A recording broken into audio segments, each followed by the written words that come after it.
नमस्कार. कधी विचार केलाय की कागदावरची ही चिन्ह, ही अक्षरं आपल्या डोक्यात गोष्टी आणि कल्पना कशा बनवतात? चला तर आज आपण वाचन शिकण्याच्या या जादुई प्रवासाचा उलगडा करूया. हा प्रवास खरं तर आपल्या सगळ्यांचाच आहे. आठवतंय, लहानपणी पुस्तक उघडल्यावर ही चिन्ह, ही अक्षरं जणू काही परग्रहवासियांचीच भाषा वाटायची. काहीच कळायचं नाही, नाही का? मग इथपर्यंत म्हणजे एक पूर्ण उतारा वाचण्यापर्यंत आपण पोचतो तरी कसे? त्यासाठी अगदी मुळाशी जावं लागतं. आणि या प्रवासाची सुरुवात होते फक्त एका आवाजाने. चला, हा सगळा प्रवास आपण एका अप्रतिम मराठी पाठ्यपुस्तकाच्या मदतीने समजून घेऊया. आपण स्वतः एक नवीन शिकणारे आहोत असं समजू. तर पहिलं पाऊल काय असेल? अगदी बरोबर, एका अक्षराची ओळख.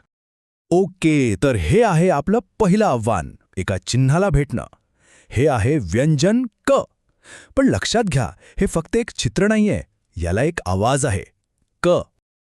पण थांबा, फक्त क हा आवाज ऐकून कसं कळणार? इथेच या पुस्तकाची खरी गंमत आहे. बघा, हा क आवाज तसा अमूर्त आहे, नाही का? मग पुस्तक काय करतं, ते या आवाजाला आपल्या ओळखीच्या वस्तूंशी जोडतं. म्हणजे क पासून कप आणि क पासून काकडी. आता बघा, तो आवाज लगेच डोक्यात फिट बसतो. बरं, आता डोळ्यांना चिन्ह दिसलंय आणि कानांना आवाज ऐकू आलाय. मग पुढे काय? पुढे आहे शोधायची वेळ. हे अगदी एखाद्या खेळासारखं आहे. आता ओळखीच्या शब्दांमधून तो लपलेला क शोधून काढायचा. यातून डोळ्यांना एक प्रकारचं ट्रेनिंगच मिळतं.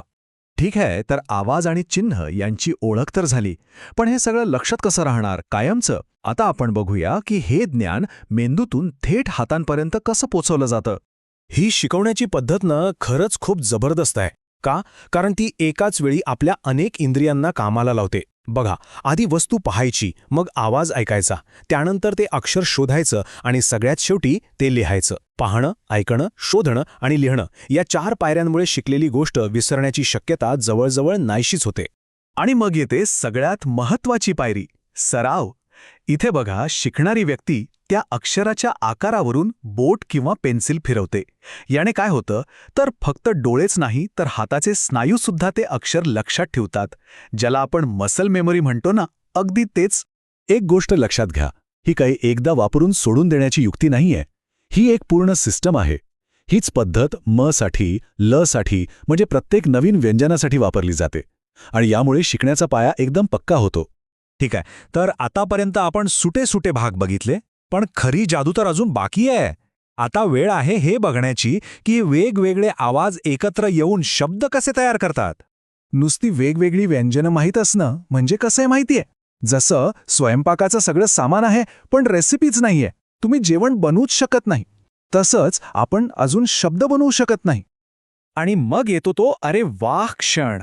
पुस्तक आपल्याला एका स्वराची ओळख करून देतं. हे चिन्ह बघा, आ. याचा आवाज आहे आ.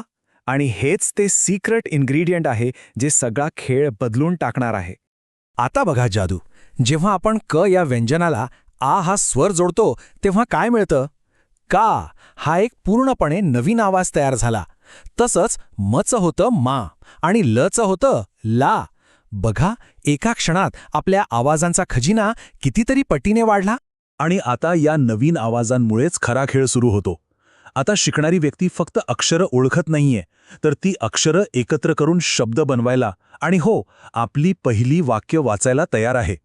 आठवतंय ते पान जे सुरुवातीला इतकं भीतीदायक वाटत होतं? आता ते एक गूढ राहिलेलं नाहीये.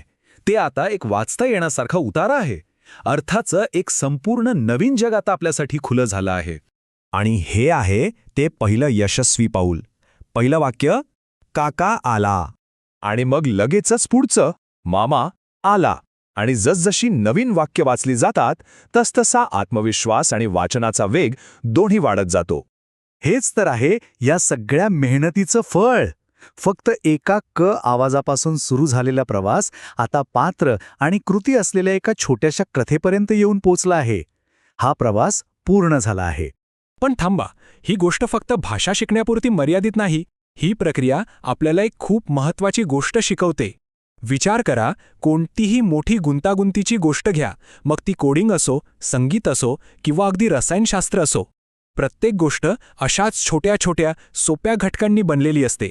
आणि जर आपण ते सोपे घटक धीराने एका वेळी एकच शिकत गेलो तर कोणतंही मोठं आव्हान आपण सहज पेलू शकतो, नाही का?